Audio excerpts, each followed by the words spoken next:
joining us for the first time this year. Of course, it's our Enduro boy, Dave Robbins. Dave, welcome to MXTV again for the first time, mate. It is, first time this year. Thanks for having me. No, not a problem at all, mate. We're here for the 2008 Australian Off-Road Championships, and a big surprise this year.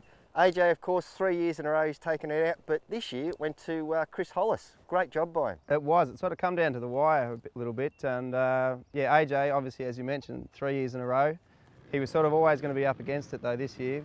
Just before the season, a couple of weeks out, he broke his leg, so you know it's always hard, and I've just done the same thing, so I know exactly how he felt. But yeah, the Ballard's boys with Hollis and Boyle, being teammates and obviously training a hell of a lot together, they sort of set the pace early on in the year and caught everyone by surprise a little bit.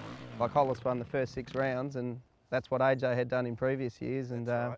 He sort of paved the way from there, so he did very well, yeah. And really, as you said, really made AJ work for his money, unfortunately. And what about the ex-motocross rider, first year in, Peter Boyle, of course, with GHR Honda.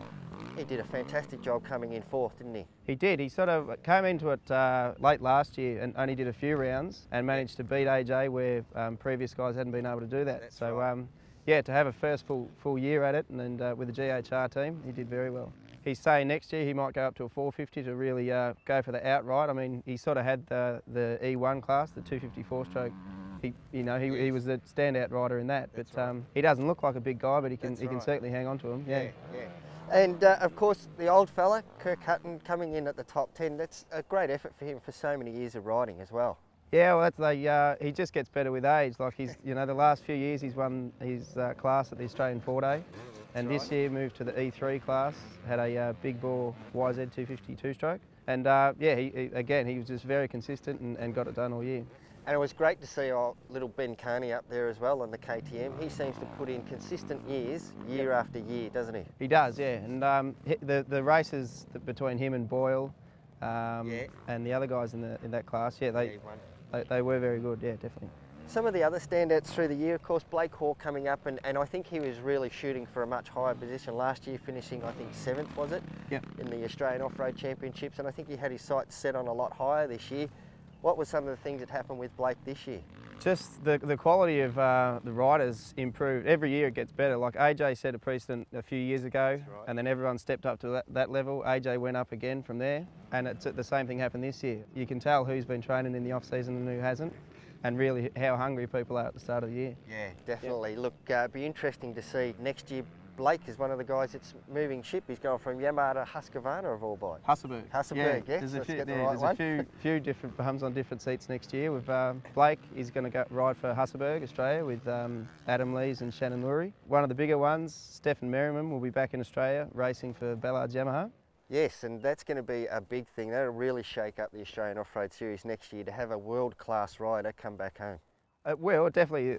Like a name like that, I mean, everyone knows him, but he's not going to have it easy, I think, because all the other guys in Australia have definitely picked up the pace from when he came back a couple of years ago and stuff to win the 4-day. He's going to have his work cut out, but obviously he's a world champion, so you know he's not going to be a slouch for sure. It's going to be a good one to watch next year.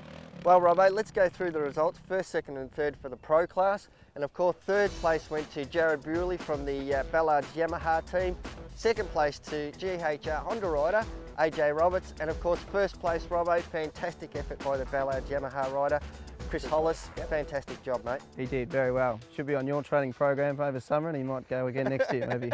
He'll need a 450 if he's on my training program, let me tell you. All right, Robbo, that's about it for the 2008 Australian Off-Road Championship. Thanks very much for coming in, mate. No worries, thanks for having me. Appreciate you coming in. Of course, we'll see Robbo later on in the year. We've got the Australian 4-day Enduro Series and of course the Victorian Enduro Series to go through, so there's plenty to talk about. Yep. And just before we go, mate, you're not the throw, are you? Not me, mate. Not at all. Yeah, well, I didn't think so. You're not that quick. Have you seen, have the camera seen you, right? They have. I'm lightning fast. Anyway, guys, we'll see you right after this.